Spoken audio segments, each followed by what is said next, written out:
आता isakal.com आहे देशातील नंबर 1 ची मराठी न्यूज वेबसाईट। प्रत्येक अपडेटसाठी isakal.com ला नक्की भेट द्या।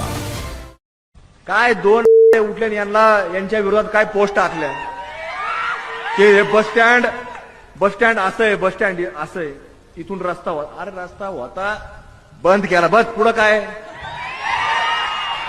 तुमचे सचिन दादा एक चूक झाली, ते कोणता कॉन्क्रीट रस्ता दिला दुसरा, ते द्यायलाच नको। आता काय होतं, हे बोर्ड दिलं ना हात धरते, हात दिलं की खांद्यावर बसते, आणि ज्या दिवशी खांद्यावर बसले की ते आपल्या इथं तुम्हाला सांगतो जी बैठक असते ती दर मंगळवारी बैठक असते, त्याच्यामध्ये निरोप देखील दिला होता।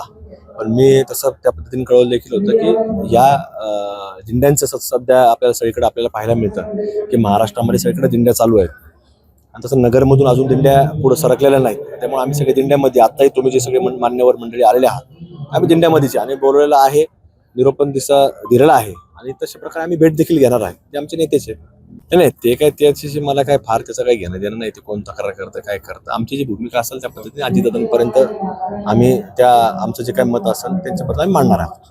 पक्षाचे लोक नाही करत, ते वेगळे लोक आहेत, ते वेगळ्या विचाराचे लोक आहेत, तेवढंच करतात। ते आम्ही बोलू ना, काय असेल तर शेवटी आमच्या पक्षांतर्गत विषय आहे, तो आम्ही दादांशी बोलू त्या विषयावर।